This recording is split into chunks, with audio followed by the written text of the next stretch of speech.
Welcome to Season 4 of E-commerce Fastlane. This podcast helps resilient entrepreneurs thrive with Shopify. And now, on to episode 168. You're listening to E-commerce Fastlane, the podcast show to help you build, manage, grow, and scale a successful and thriving company, powered by Shopify. Listen to real conversations with partners and subject matter experts as they share proven practical strategies, platforms, and the best Shopify apps to help you accelerate your business. The time is now for you to improve efficiencies, grow revenue, profit, and lifetime customer loyalty. Please welcome your host, startup founder and strategic advisor, Steve Hutt. Today's episode is brought to you by High Conversion Recommend, powered by Amazon Personalize. They help medium to large Shopify merchants boost engagement, increase conversions, and most importantly, grow new revenue with the same product recommendation AI that's used on Amazon.com. When your visitors can't quickly discover the right products, they leave and they go to a competitor or a big marketplace, which really explains why, on average, 90% of your online visitors never find a product or add an item to the shopping cart. High Conversion Recommend is unique. They use visitor actions, context, and Amazon's own recommendation algorithms to generate ultra-relevant, personalized recommendations all in real time. And the results are proven. Shoppers who engage with product recommendations are known to produce more in revenue per visit compared to those that do not. Because conventional recommendation apps train algorithms with existing customer data, the impact is limited to your smallest traffic segment, about 10% of your visitors, who are returning buyers and lookalike visitors. With High Conversion Recommend, you can benefit from Amazon's session-based personalized recommendation engine using live visitor actions and context to learn buying signals. This unlocks revenue potential from your largest share of visitors, up to 90% of your so-called cold traffic who would otherwise never buy anything. So, I highly recommend install High Conversion today. Take them up on their offer. They have a 7-day product recommendation challenge. They believe they can produce 100% more revenue per visitor in just 1 week with the use of Amazon's product recommendation algorithms. So head on over highconversion.com and mention you're an E-commerce Fastlane listener, and you'll also get an exclusive 20% off their annual plan. Well, hey there, it's Steve, and welcome back to the E-commerce Fastlane podcast. Now, if this is your first time listening, this is an e-commerce show where we have honest and transparent conversations about building and thriving with your store powered by Shopify or Shopify Plus. If you're an ambitious, lifelong learner, which I'm sure you are, that's why you're listening, you're definitely in the right place today. New episodes are available twice weekly with your favorite podcast players like Apple Podcasts, Stitcher, Google Play, Spotify, and many more. You can also stream current episodes, including a very relevant back catalog of all the partners and agency partners that I've interviewed, 165 of them, and literally you can stream it directly from ecommercefastlane.com. Now, in today's episode, I'm excited to have my guest, who is Ben Zettler, who's the founder of Ben Zettler Digital Media. And Ben is an e-commerce and digital marketing consultant, and what he does is he helps both small, mid-size, and even some large-scale Shopify merchants literally to profitably grow revenue while assisting with building blocks for the lifetime customer value, which we're all seeking. He works across 3 core pillars of success and growth, which hopefully he's going to dig into that today's episode. But he talks about like optimizing the store to drive conversions, discusses kind of the execution and the strategies to acquire new customers, and then the enhancement of tactics and tools and things to retain those customers. And that helps build that LTV that we always try to aspire to. He's a Shopify partner. He's a Shopify expert. He actually is a Shopify Plus consulting partner, as well as lots of other accolades, Facebook marketing partner, and also a Klaviyo Platinum partner, which is a very important marketing automation tool for email and SMS. So let's learn from Ben today about how to efficiently build paths for growth. So hi, Ben. Welcome to E-commerce Fastlane. Hey, thank you for having me. That was a great introduction. I really appreciate it. Yeah, my pleasure. So I mentioned, as I said, a little bit at the top of the show here, but I think it's better in the founder's own voice about exactly what you're doing and the problems that you're solving. So let's talk first on a high level, and then we'll dig into some of the strategies and tactics as we kind of chat through here. But like, what sort of problems are you solving today for Shopify brands? Well, I come at things from a very unique perspective that not a lot of other service providers in the space necessarily have. It's kind of a three-pronged perspective. For me, I actually was a Shopify store owner myself. I started my own business 8 years ago. It was a company called Brooktide Sunglasses. It was about store number 41,000 or so. I think my partner managers looked it up one time. Obviously now it's, approaching or over 2 million merchants. You could certainly tell me that number, but, very much before Shopify's rapid growth phase. And so I have this experience of having been a Shopify merchant. And the side note is my business was acquired 3 years ago, which was very cool. It was a great opportunity. But I was a Shopify merchant. I also was the former director of e-commerce at a Shopify Plus company, so an e-commerce company that was on Shopify Plus, and a place where I also have a number of other experiences related to digital marketing that we can certainly get into. And then, of course, the client work that I'm doing. So I do, again, to not sound like a broken record right off the bat, have this unique perspective of understanding the trials and the tribulations and the struggles that merchants for businesses of all sizes go through in leveraging what they can out of their Shopify storefront and out of their marketing to ultimately grow their sales over time. Let's dig in and unpack a little bit about that journey, because I think you launched a Shopify store, you did your thing, you took an exit, you've been, working a lot for a long time in this industry. So you understand a lot of the technology and the players and the partners that make a lot of this engine work for a brand. What do you believe uniquely positions you, and your team now, I guess, on a couple points?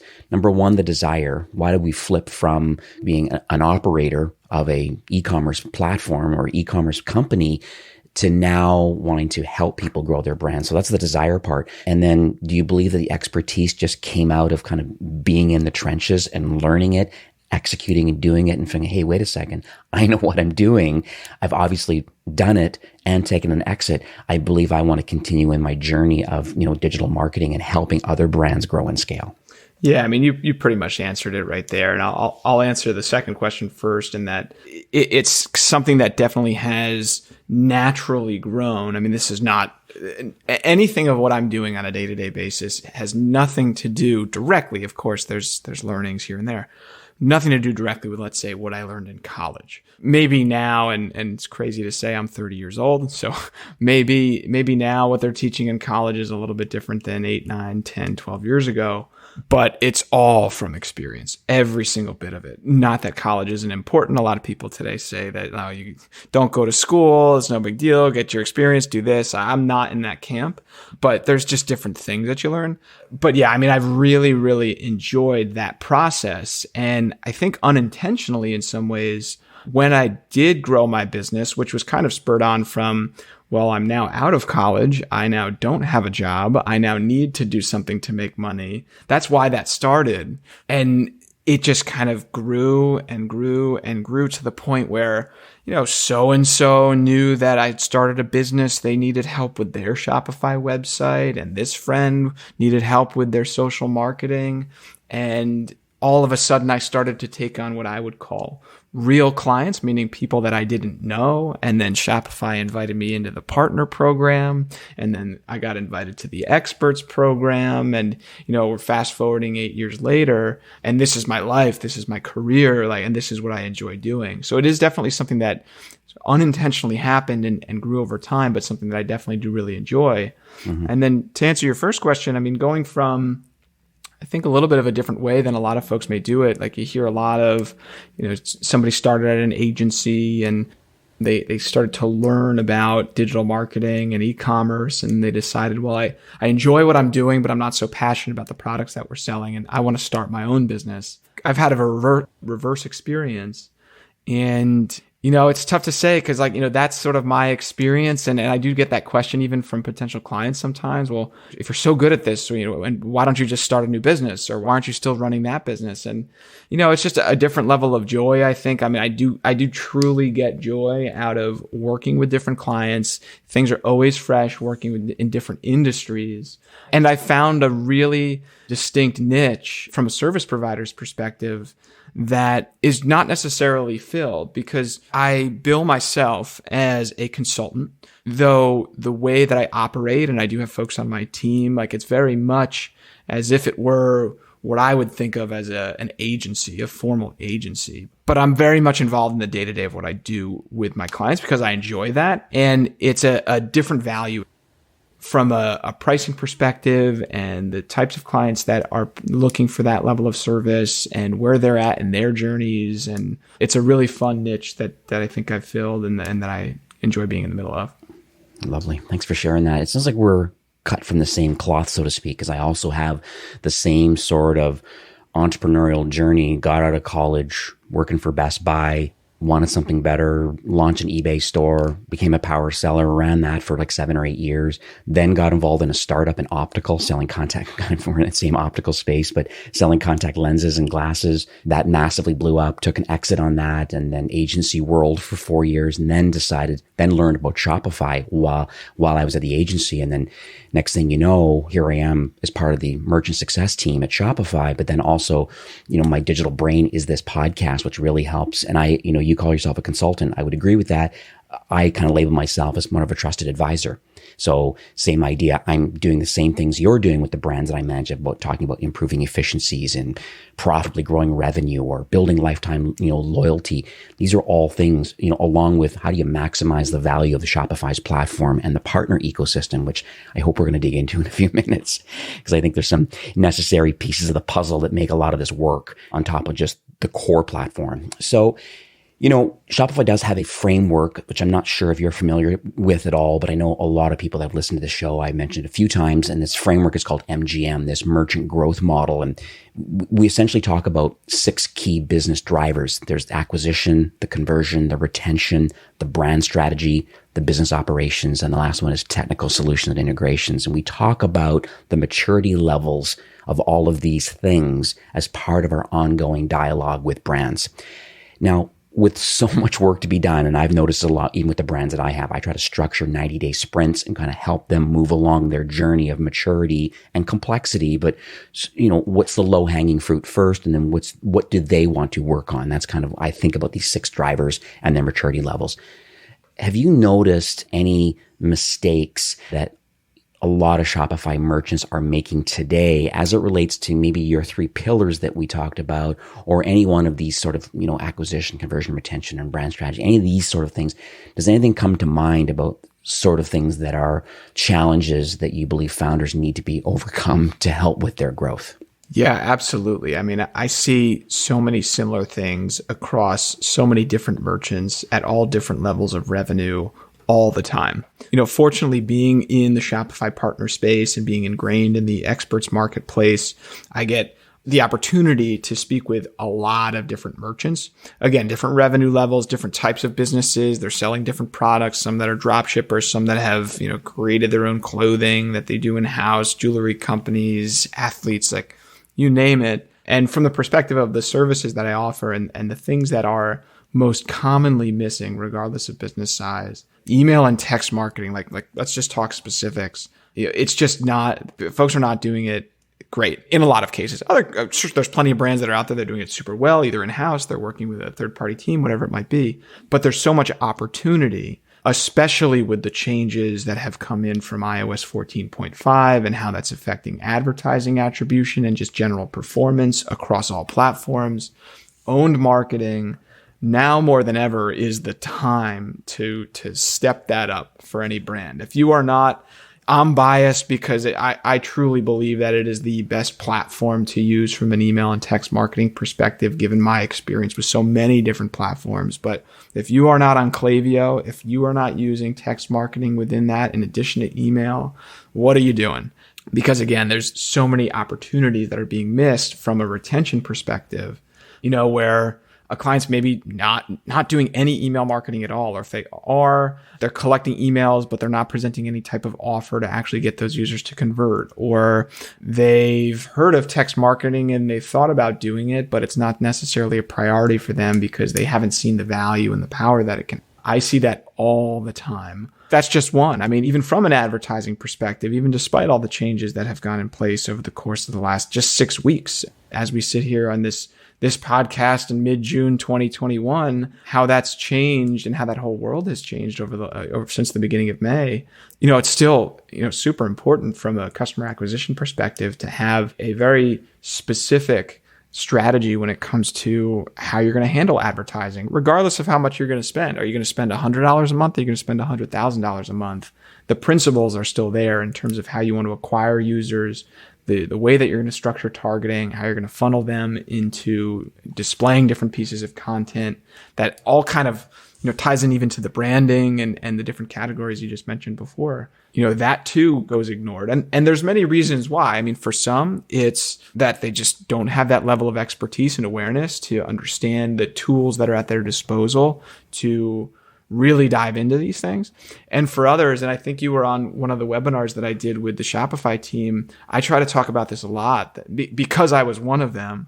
But the overworked founder, the solopreneur, the person that is handling all aspects of their business, if they want to scale that thing, they need help. But even for larger companies, what tends to happen, and I think this is a result of just the rapid change in e-commerce and digital marketing and social media and where the world is at today, that even for larger companies, the digital teams, the social team, the e-commerce team, very often is one or two people. So even if it's a larger company, it's still as if they are that solopreneur, that overworked founder. They're just the overworked doer that I like to call them, that they may have some knowledge and expertise and understanding of how all of these things work, but they don't have the help or the time to really get there. And their biggest issue, again, talking about a lot of issues that I commonly see, is not necessarily, again, that they don't have the expertise, but rather they don't have the time. And they haven't had the time management skills, or even if they have those skills, they're not utilizing them at the moment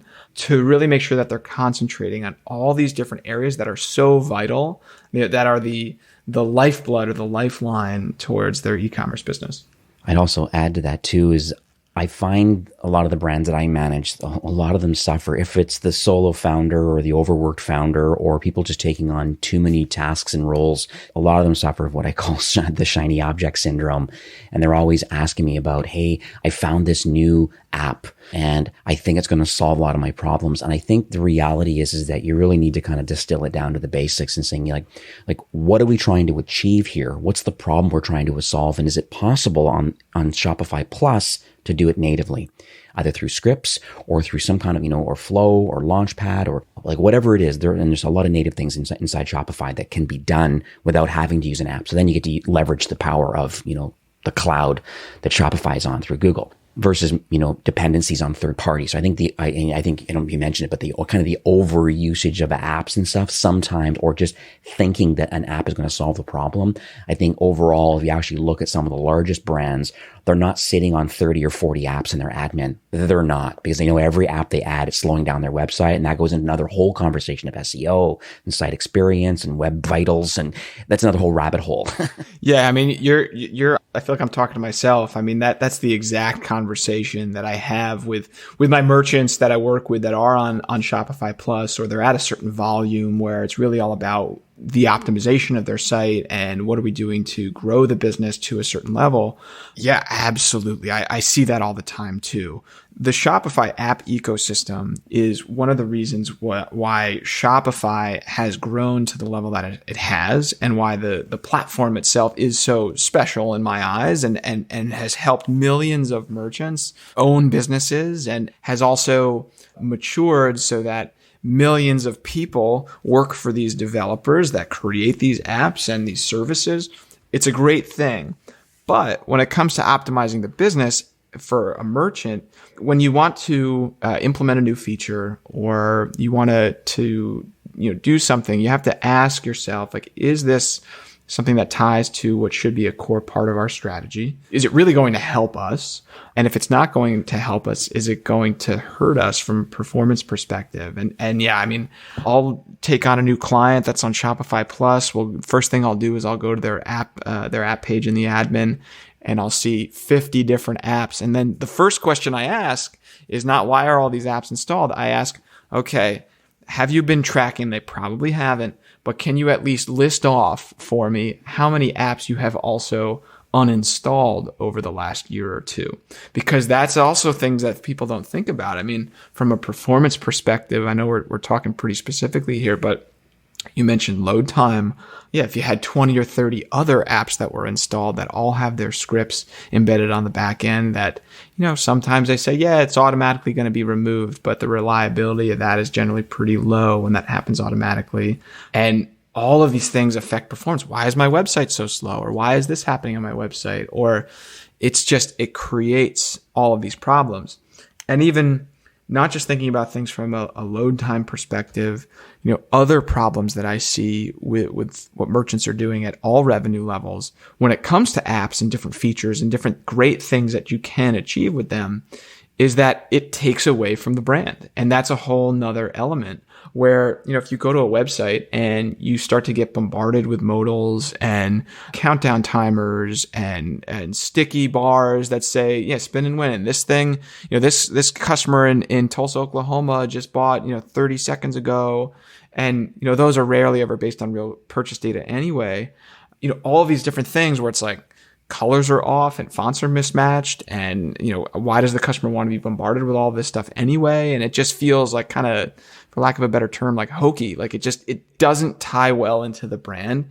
And that has a direct effect on conversion. And that's the things that people need to step back and think about. Like if you find an app, if you find a service, like make sure that it has a real utility for you and you're not just being wowed by the numbers of what they say from whatever their attribution model is on how they're increasing sales for merchants.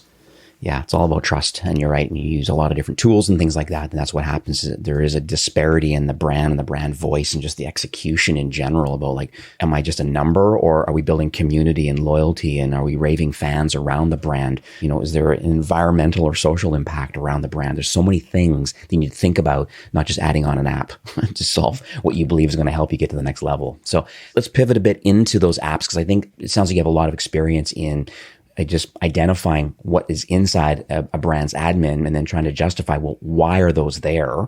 And do you understand the attribution of all of these? I mean, is there a native way of doing it or can we consolidate some of them?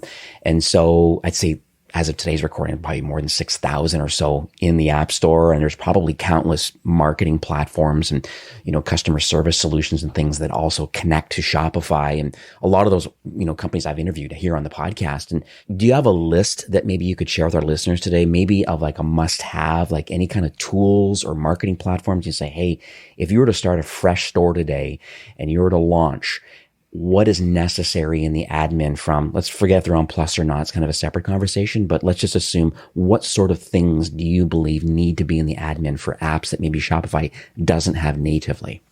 Yeah, absolutely. There's a few, and I'll give some shout outs essentially to a few partners of mine, because one side note before I answer your question is when it comes to apps that I have partnerships with and different services. And this is something that I try to make clear to clients that I work with, because they'll ask, oh, you're recommending this app, but they're just paying you to say that. Like I do get affiliate revenue ultimately from a number of different apps that are out there. But very often when it comes to creating a function on a site natively, like you just said, I almost in all circumstances recommend that over anything else. And anybody that I have partnerships with, I have because I started using them before establishing those partnerships, and I understand the ins and outs. And again, that's where that other side of the table experience comes from when I work with folks. But it's not an extensive list. Number one, Klaviyo. Get your email and your text marketing together and use that platform to your best advantage. Number two, you want to have a reviews app that's going to work for you. There are a number of really good ones that are out there.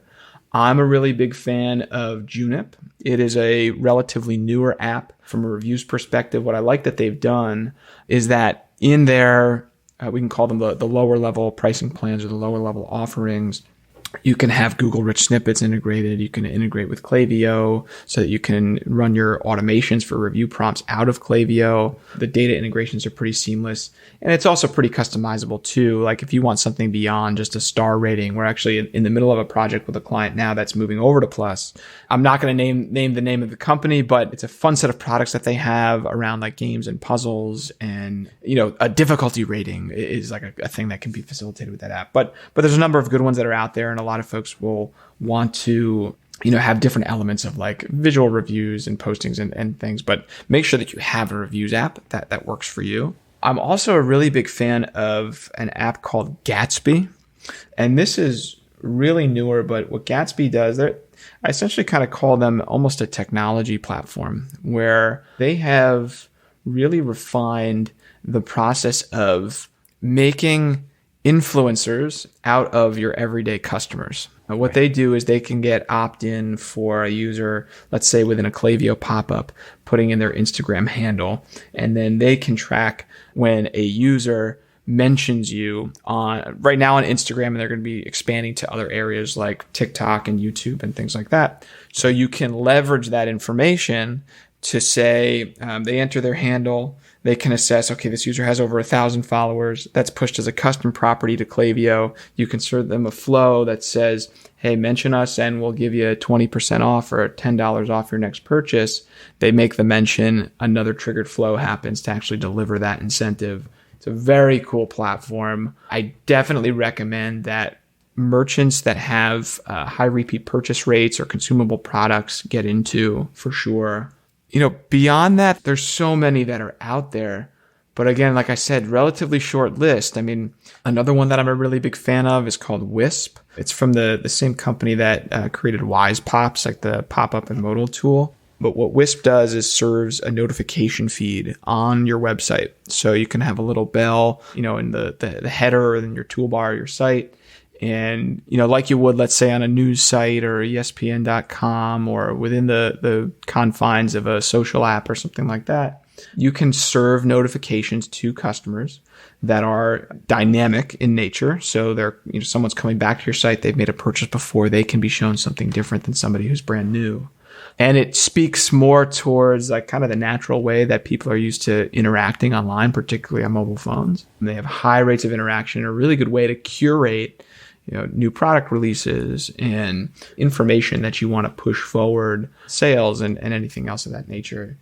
That's kind of the core. I mean, depending on what a client is looking to achieve, like, this is where it kind of goes to the conversation of like, all right, are we going to make the decision to go with an app, or is that something we are going to build natively, like apps that will pull in Instagram feeds? Or, one thing that I do tend to recommend staying away from, I think that's almost a more important conversation sometimes than the things to add. And again, the caveat here is that there are so many good apps that are out there that perform so many different functions. And sometimes the justification for an app is a matter of weighing the effect that it's going to have on performance, but then what it's going to do for the merchant themselves from a resources perspective, and that very often may outweigh, the effect that an app may have on the website. So that's the caveat that I want to put out there. This is not a bash fest. This is not to say anything like that. But for merchants that have the resources to potentially implement certain functions natively, I do recommend not to ever use any sort of page builders. Anything that is, the way I'll term it to a merchant that I'm working with, anything that is customer facing. You can assume at that point that there's a lot of scripts that are embedded there, JavaScript and CSS, and just a lot of heavy information that's going to slow the performance of your site. And there's a branding element to that as well. When you're using like a page builder, not everything is going to jive properly from a CSS perspective, where, fonts are maybe not aligning properly, or buttons are off, or just general formatting of sections and just things don't look right. But they really affect things from a performance perspective. And frankly, don't always make it easier to operate the site. I mean, even on an interim basis until Shopify does release sections everywhere, having a theme that does have, those quasi sections enabled landing pages, in my opinion, are way more impactful than using page builders. Another one on the not to-do list, I referenced it before, but anything that like really pushes things in your face, like, modals that are kind of all over the place and different countdown bars and the things that put the little like this product's hot right now on the PDPs, or so-and-so bought this 20 seconds ago. Like, avoid those at all costs. I'm going to add one more and I agree with you on these ones. The Klaviyo is fantastic. I've not played with Junip. I've used others like Okendo or Yotpo, have been on my radar for quite a while. Gatsby, I've interviewed them. Phenomenal little solution, especially on the plus side where you can make some edits in the checkout.liquid code and have some opt-ins and things going on like from within the whole checkout flow, which is great to find the social footprint of your customers, to know if you want to work with them to, in exchange, maybe become a creator or an influencer. Depends on the size of their footprint. I think they had a joke they played recently. They told me that one of their merchants, Tim Cook, made a purchase from their website. And it's like, 7 million followers. Okay. Probably not going to do business with Tim Cook, but from Apple. But it's interesting that it understands the social footprint, which is great. And then how do you deal with those sorts of customers? You put extra bonus thing in the box. Do you send a separate letter that you said, like trigger it, like add a tag and add a trigger and have a flow start in Klaviyo? Very, very cool. The one I want to add is with first party data is, and I know you know this about retention is like the key. The customer acquisition costs are very high. And it's like, if you already have product market fit, you're already selling a lot of products already. How do you maximize the value of your existing customers? And we talk about this RFM, this recency frequency monetization strategy. And it comes around this life cycle journey, I guess we're going to call it, where there's active customers, there's at-risk customers, and then there's churned customers. There's one tool that I just highly recommend. A lot of my brands are using it. It's called Segments. And from a company called Trestle, so Tresl. But in any case, it's a really neat solution. They've extended trials. I've interviewed the founder recently, but it's so interesting where it literally looks at your first party data and understands the buying behaviors of your customers, not just some generic kind of best practices to re-engage a customer because they haven't bought in a while. No, looking at all of your order history and your customer and how they interact with the website, the tool actually helps you understand about new signups or one-time purchasers or repeats or loyal customers. And as they move through their life cycle and their journey on your brand, there's playbooks and it connects to Klaviyo. So it gives you the opportunity to figure out, how do I market these people before they churn? Or how do I reward and incentivize my loyal customers? Or how do I find more loyal customers? All of these things are available by just looking inside Shopify and the first party data connected with this one tool called Segments. So yeah, throw that out there. It's funny that you mentioned that one. I just got introduced to Segments last week by a merchant that just started working with them. So I'm excited to learn more about it. Yeah, you will absolutely massively love it. So this is a good pivot because first party data is on a lot of people's minds, more because of the media hype that's happening right now with iOS 14.5 update that's happened. Now we have to manually opt in to be tracked. I'm sure a lot of us have seen it on our phones. Every time you go and reopen an app now, it's like, do you want to be, do you want good advertisements being sent to you? Yes or no? And so you have to kind of so before it was the other way around. We're automatically opted in. Now you have to manually opt in to want to be tracked to then have ads being given to you. And so I just would love to hear your take. I know it's only been, 4 or 5 weeks, but I'd love to have your take on it so far from an acquisition, like a CAC kind of perspective. And are there any basics today that we need to think about in relation to this iOS 14? There's a 15 coming down the pipeline. It's so interesting. So I just would love your lay of the land as it sits today. Yeah, this has been the biggest topic of conversation amongst all of my clients over the course of the last 6 weeks. And I've, tried to give even the fair warning ever since Facebook really started to push that hard at as far back as December of this past year, really, where they started to implement various changes to the platform to prepare for the inevitable. It's been interesting because for clients at all different ends of the spectrum from an ad spend perspective, performance has really fluctuated a lot Some of my merchants with the largest ad spends have not fared as well in some cases with merchants that have lower ad spends and vice versa. It's been really difficult, to be honest with you, at this point to decipher patterns or getting an understanding of like what is the new normal at this point. And I think part of that ultimately is we don't have very much information behind adoption. How many people are actually opting in to tracking, and how specific is that to every individual merchant that may be targeting certain users? Like I think it was Forbes or whomever had I may be misquoting it, but there was an article that had come out maybe about a week or so after the change at the beginning of May that 4% of users had opted in. I don't know what the update on numbers is by now. I can't imagine it's much higher. So it's really all about, I think, adjusting to the new normal in some ways and getting an understanding of, not that it was ever very reliable. That's one thing that people have to consider too, is that if you are so reliant on the data and the performance data coming out of like Facebook and Instagram, I'll use them as an example, but again, this is applicable to really any tool, any advertising tool, any tool that uses cookie tracking, but Facebook has really been at the forefront because of their fight against it. My thing, especially for higher volume merchants, if you're not already, and this actually goes back to the essential tools, have a really strong reporting tool that pulls together all the data that you have from various resources. A Glue, an Elevar, those are two that I do highly recommend so that you can really get a better understanding of your data and the data that you do know. Now, the things that merchants can do to try to mitigate some of the effects of not having cookie tracking really anymore, it is fairly simple. Again, the effectiveness is still kind of up in the air because it's just been really, really inconsistent performance across all different spends, all different industries. But it's simple. It's verify your domain in Facebook Business Manager, update on your pixel the events, prioritize the managed events. And, for Shopify merchants, just go into your Facebook sales channel. And when it comes to I'm not using the correct term here, but to the API tracking section, put that on maximum, click save. And that's really all you kind of can do at this point.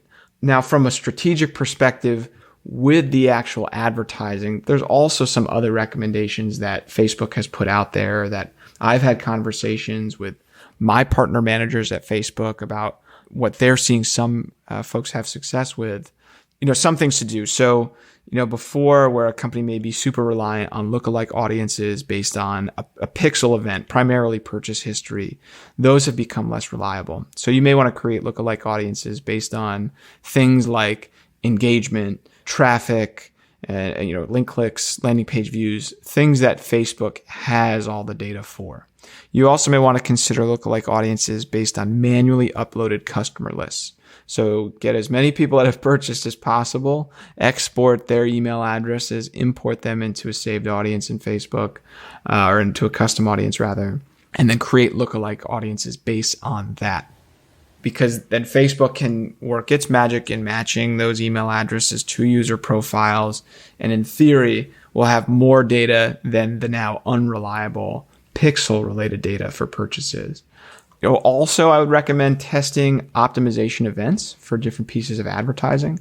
So run actual A/B tests for campaigns that are optimized for things like link clicks or landing page views versus things that are optimized for purchases or adds to cart or initiations of checkout. I'm kind of painting a little bit of a dark and scary picture, but I've had plenty of merchants like at this point where, again, things aren't necessarily as stable as I'd like to see them, but where performance is not actually so far off from the pre-iOS 14.5 days. We're ultimately not going to know what the difference would have been had iOS 14.5 not been released, but somewhere performance has stayed relatively consistent. It's just a matter of, taking all these, I guess precautions maybe is not the right word, but for the lack of a better one, taking these precautions to mitigate the effects. Those are the types of things that I have seen so far merchants have success with. Beautiful. Thank you for sharing that. So it sounds like, I mean, the big takeaway, there's some kind of tactical things that can be done. And then the other part is to really start thinking about and doubling down on your retention marketing strategy. Yes, there's top of funnel and generating new revenue from, new customers. And once again, it may come back to that tool, that segments tool, or other different types of tools that look at your Shopify first party data. So your customers, and you can sync over with these email addresses over to Facebook and start marketing and lookalike and seed audiences and different things that you can do, along with thinking about the marketing efforts of how do I maximize the lifetime value of my existing customers, or how do I avoid churn when they're in some sort of a cohort of customers as they move through their life cycle. So I'll nudge that tool again. I'll put it into the show notes for segments, something to look at anyways, as we kind of move through and learn. We're learning as we go here. And one thing I want to make sure I cover off on before we move on, because it speaks specifically to that point that you just made. We talked at the beginning of what are some of the sort of key mistakes or missteps or things that are just kind of going ignored for certain merchants at all different levels. The changes to iOS 14.5 more than ever do put an emphasis on your first party data and your own marketing channels, and what are you doing from an email and text perspective. The example that I always like to use for prospects, folks that I'm talking to about potentially working together, whether they're on Shopify Plus or whether they're starting a business out of their parents' basement like I did 8 years ago. The example is, if you send 1,000 people to your website via paid marketing, 500 at least, and I'm being generous because it's probably much more, but 500 at least are going to bounce right away. And of the 500 that are left, maybe if you're lucky, 200 are going to make it to a collection page. And maybe if you're lucky after that, 100 are going to make it to a product. And of the 100 that make it to a product, if you're lucky, 10 are going to add to cart. And of the 10 that add to cart, again, I'm going to drive it home again. If you're lucky, 1 or 2 will buy. So even if we take out those first 500, there's 498 other opportunities to get a user to opt in to your own marketing channels, and then you can remarket to them over time. If you don't, you've now lost them, and the only way they're coming back is if you run another paid ad that they're going to be less receptive to, because now they've already clicked through and shown that they haven't had enough of a level of interest to make a purchase. So that kind of drives home the point ultimately that your own marketing channels are more important now than ever. Get opt-ins for your site visitors, however you do it, built into your theme, using Privy, using Just Uno, using Gatsby for the social side of it. So I think they can do both. Even Klaviyo's got their own way of opting into through email or SMS. And so there's lots of opportunity. It's just do it. I might even add too, you may want to think about push notifications as a possibility too. The push owls of the world. Yeah. Push Owl, exactly. So you mentioned two other apps I probably should have mentioned before with your question. Push Owl, I've worked with them for a long time. Just Uno, I've worked with them as far back as my sunglasses company. From an acquisition perspective, a lot of really cool advanced things that you can do and ways that you can segment users and serve them different pieces of messaging. And yeah, web-based push notifications, like that's just another channel that you can own essentially. And Push Owl has been at the forefront of that for about 5 years now. So those are 2 really great tools. One thing that's cool about it, more of a side note too, is that I have a lot of brands that say, well, I'm not ready to do push notifications. I think it's a little obtrusive, but the idea is that you have the script running. And so you're just getting the opt-in. So when you are ready once a month to offer a sale, a drop, or promotion or whatever, you start acquiring all of these opt-ins. Like, do the work now by getting the opt-in now, even though it doesn't cost you any money to build your opt-in list. When you're ready to create a campaign around your push notifications as part of a greater, omni-channel kind of marketing strategy, wherever you're going, it's a good way to have. So I have brands that, 10, 15,000 push notifications they have ready, or opt-ins ready to go. And they do a sale once every couple months. Poof, they pop it up and it's attributed to being from push. And it does drive traffic and revenue. Once again, I feel like I'm talking to myself because the first business that I ever installed Push Owl for was actually still in my days at Steiner Sports. We installed it on Steiner's website, and to be quite honest, I forgot we did. This was I forget what year it was, but I remember it was like February, something like that. April, May came around, and I kind of realized that it was there and did what a lot of other merchants do. You install an app, you leave it there. Is it having an effect on your site? Is it slowing things down? You forget about it. Came back to it. We had over 30,000 users opted in 2 months. And it was a new channel for us. It was great. So let's talk about the future for your agency. Obviously, you're doing a lot of great things right now, partnering up with a lot of like the best partners in our ecosystem and, just using a lot of your experience, as you mentioned, and be able to pay that forward and really help up and coming brands and, those in the mid and enterprise, but just, you're there to help. Just would love to understand maybe what's your North Star for the remainder of 21 and end of the day. Is there any other partner alignment or innovation? Just trying to understand like how are you going to continue to offer value and assistance for Shopify brands? Yeah, absolutely. It's a great question and one that if you had asked, a year and a half ago pre-pandemic, I probably would have answered a little bit differently. I've been very fortunate over the last several years, especially ever since taking my consulting work full time after Steiner Sports was bought out. I had been waiting about a year. Eventually, when that did happen, it's almost actually exactly 2 years ago in a couple of days. But prior to that, I'd been waiting about a year to take my consulting work full time. And my boss was like, you stick around. And then eventually it was like, we're about to get bought out. You should stick around, get your severance, and you can be on your way. And I've been very, very fortunate that is exactly how it played out. And, even pre-pandemic, the business was growing and frankly, doing super well. And then the pandemic hit, and the perspective that I've had is that I've got my health, my family's we've got our health, everybody's good, with everything that's happened around the world in the last year. And the business has just grown with how e-commerce has grown. And everybody saw that, that big graphic at April of last year, 10 years of e-commerce growth in 3 months or whatever the number was. I kind of view it as the sky's the limit in a way for what I'm doing. I've had a lot of really great opportunities with really great merchants, really great partners. My intention, to give you the nitty gritty of my business, and the folks that work with me know this, like I don't have full-time employees specifically by design. I have a really strong network of contractors, folks that either used to work for me at my old full-time job or people that are also within the Shopify partner network or just folks that I've worked with for a number of years.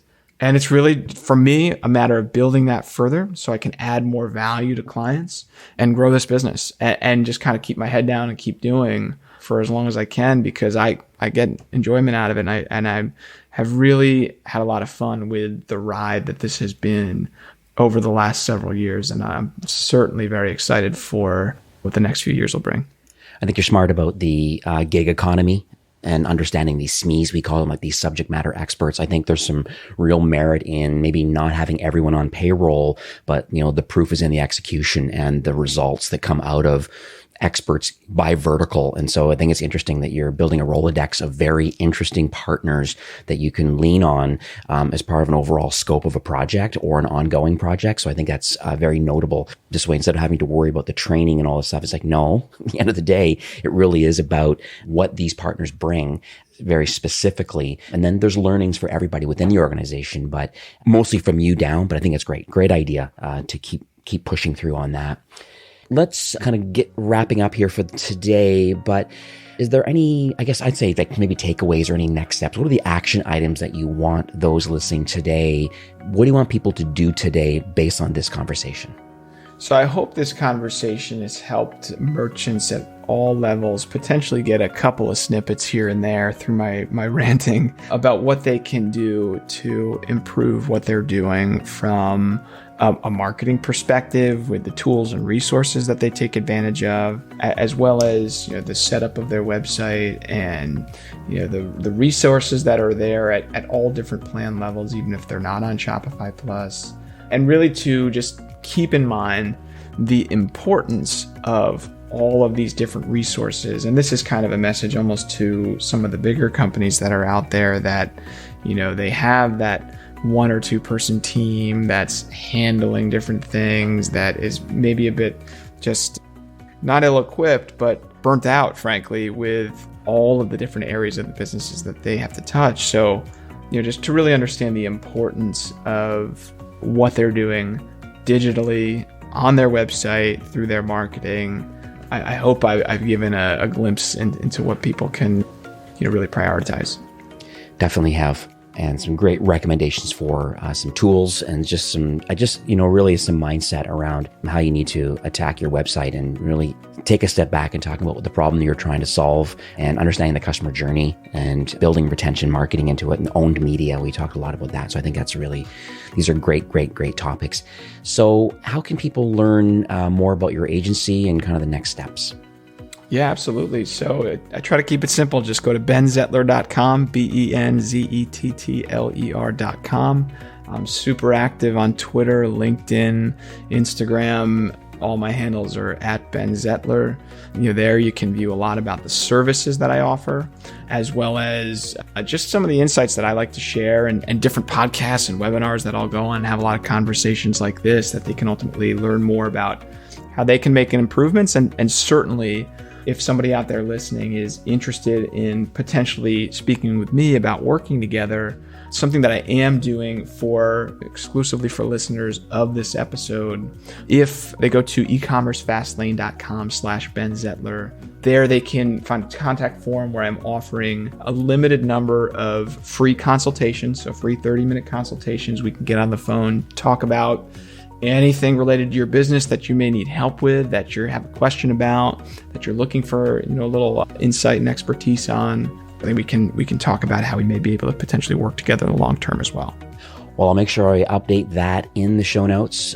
Just, once again, Ben, thank you so much for coming on the show. There's been a lot of knowledge bombs today, a lot of validation about kind of the work that I'm doing as a trusted advisor.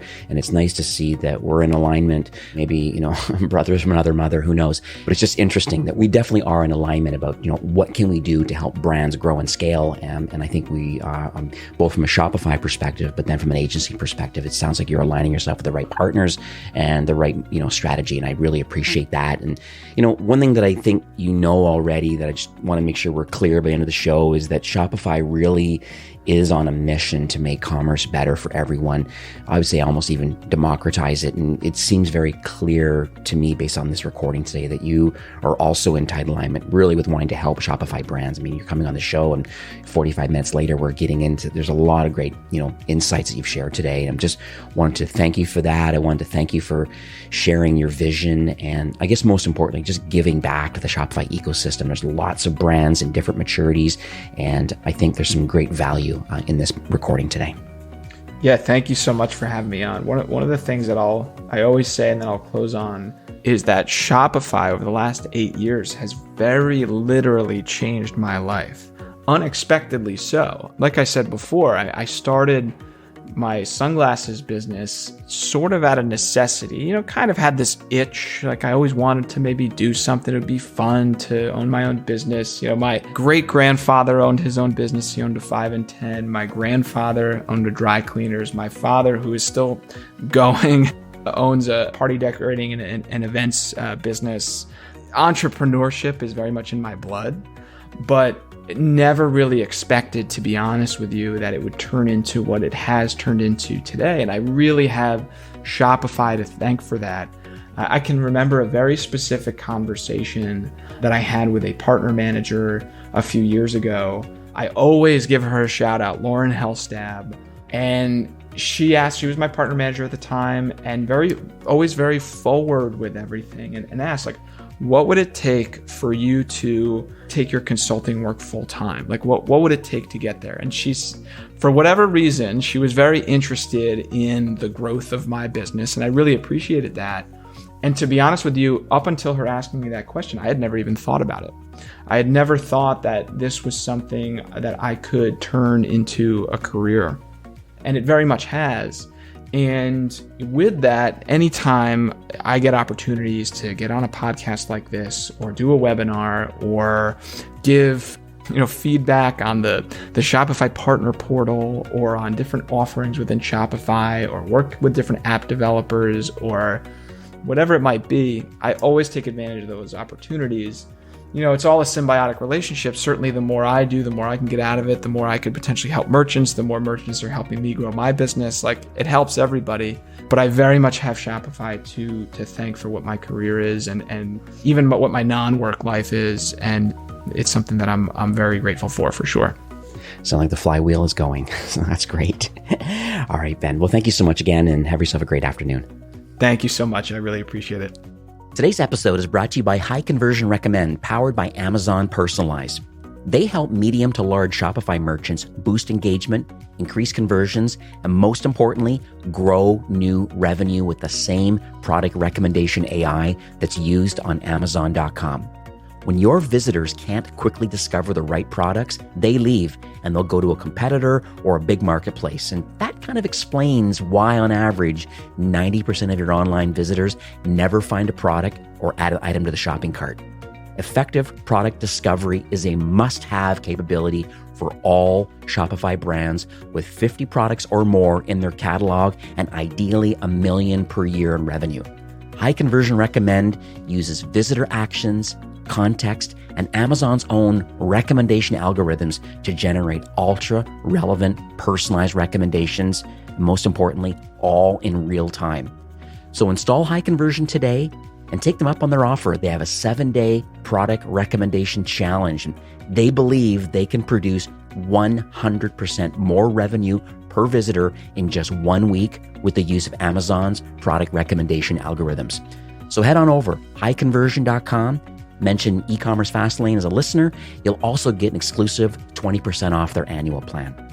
Well, that's it for today's episode. I'd like to thank you personally for being a loyal listener of e-commerce Fastlane. It's my hope that this podcast is offering you a ton of value through growth strategies, tactics, and exclusive insider tips on the best Shopify apps and marketing platforms, all with my personal goal to help you build, manage, grow, and scale a successful and thriving company powered by Shopify. Thanks for investing some time today and listening to the show. I'm so proud and excited that you have a growth mindset and are a constant learner. I truly appreciate you and your entrepreneurial journey. Enjoy the rest of the week and keep thriving with Shopify.